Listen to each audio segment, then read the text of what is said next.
This is Jim Williams with the Hurricane City Tropical Update for September 17th, 6 p.m. Here's an animation using the HurTrack program of Hurricane Igor that should be approaching Bermuda on Sunday afternoon and hitting them pretty hard in the darkness on Sunday night. It approaches around 8 o'clock at night, and the core arrives late in the night and early into the morning on Monday. And this is a good news, bad news situation. The good news is that this is going to be picking up its forward speed, and they should be on the backside of the eye wall while it's pulling away, which will eliminate a little bit of the tremendous winds that are on the right front quadrant.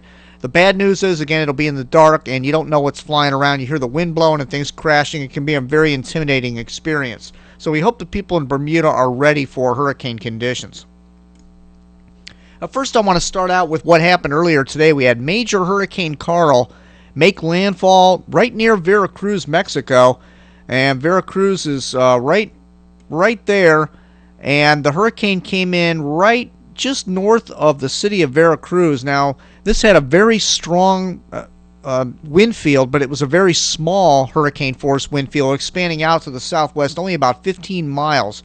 So all the news sources we put up on the hurricanecity.tv have indicated that the highest winds remained just north of the city of Veracruz, which is good news because this is a huge city. They got millions of people living in Veracruz, and it could have been a tragic situation.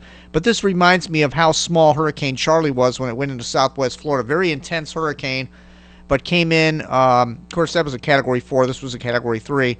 But it came in and it impacted a very small area, and areas outside of that area really didn't get that much at all, some tropical storm force gusts. So we'll wait to see what kind of reports we get out of Veracruz over the coming days. And here is what happened. Here is where the eye came ashore at 1 o'clock this afternoon, right just north of Veracruz by about 7 miles. It came in 7 miles north of Veracruz as a 115-mile-an-hour hurricane, and you can see that the wind field just about got Veracruz underneath the southern eye wall for a very short period of time as it cruised off to the west-southwest. There's going to be a lot of rain out in here, and you're going to hear about mudslides, and unfortunately there's going to be some fatalities associated with this hurricane. And again, you can use the navigation bar at Hurricane City. The current feature is Veracruz, Mexico, and you can get the local news and information. There's probably some recorded videos and whatnot from the affected areas from earlier today. And again, here is what the city of Veracruz looks like, a big industrial city, a coastal city, a lot of shipping and export, import-export. Tourism is big there. This is facing south, sort of like what the hurricane would be looking at. The hurricane came in north of here, and this is facing south, so there's all the winds, I'm sure, came in these areas and flooded out some of these areas. We'll have to wait and see how that all played out during the last 24 hours. All right, here are the models on Hurricane Igor, and we have the majority of the models are taking this directly over the island of Bermuda.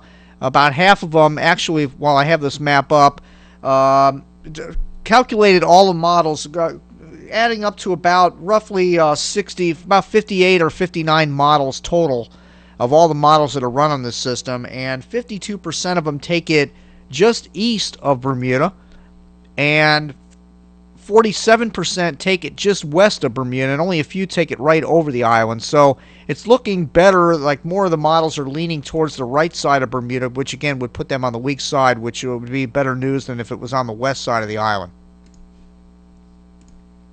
Here are the two best performing models on this system, the CMC and the AVNI, which is the version of the GFS.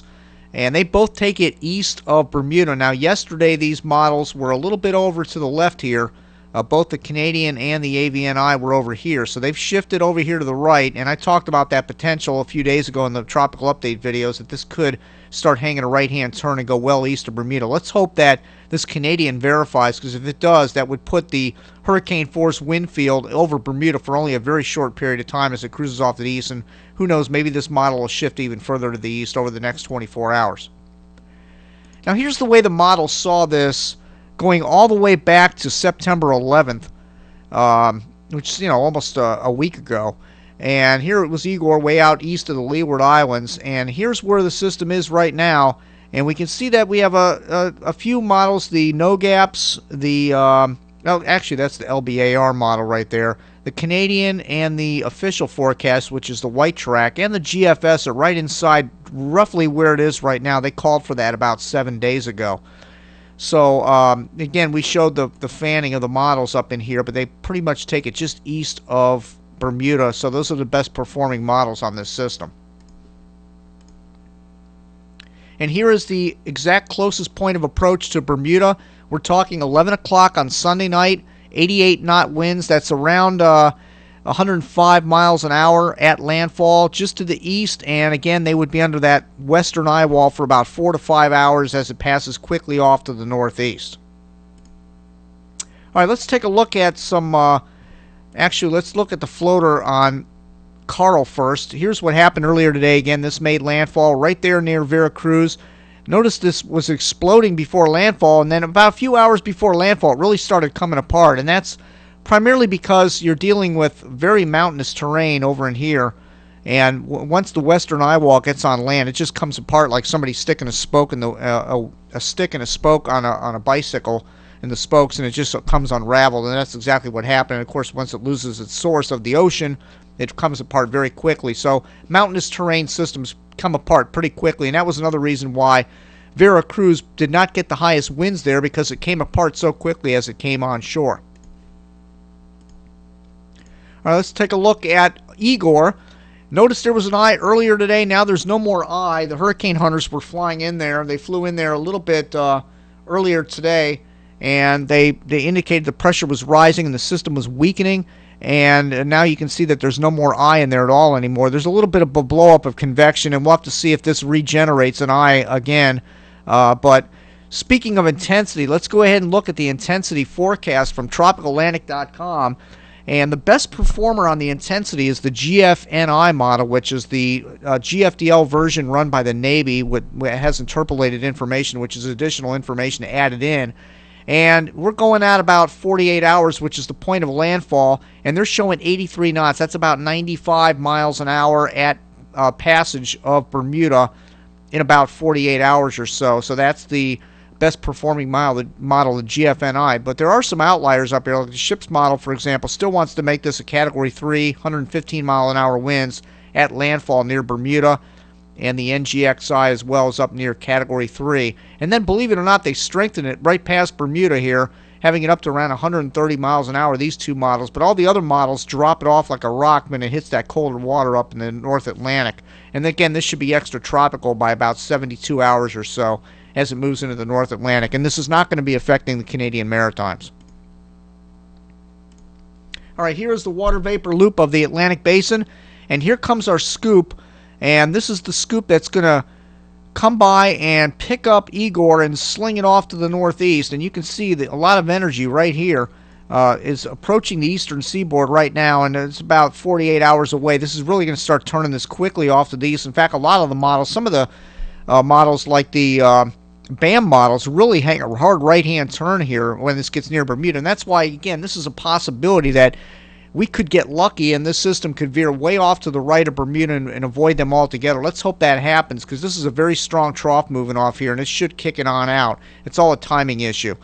And again, here was Karl moving in and has already come apart pretty significantly. There's hardly an identifiable center anymore. And here is Julie out here, still a hurricane to the east of Igor's outflow, but Igor's outflow is going to annihilate this thing coming up here. This is not going to last much longer as they move in tandem with one another.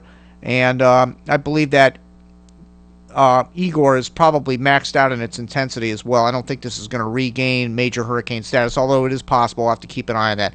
Well, that's it for now. Just to let you know what the broadcast schedule is. Now, we did a little bit of recording on Hurricane Karl making landfall in Veracruz. I was working today, could not do a hurricane warning show. I do have company in from out of town, which figures with a hurricane approaching Bermuda, but I believe that we may try to do a broadcast on Sunday night around 8 p.m. when the hurricane force winds arrive near Bermuda, depending on the track.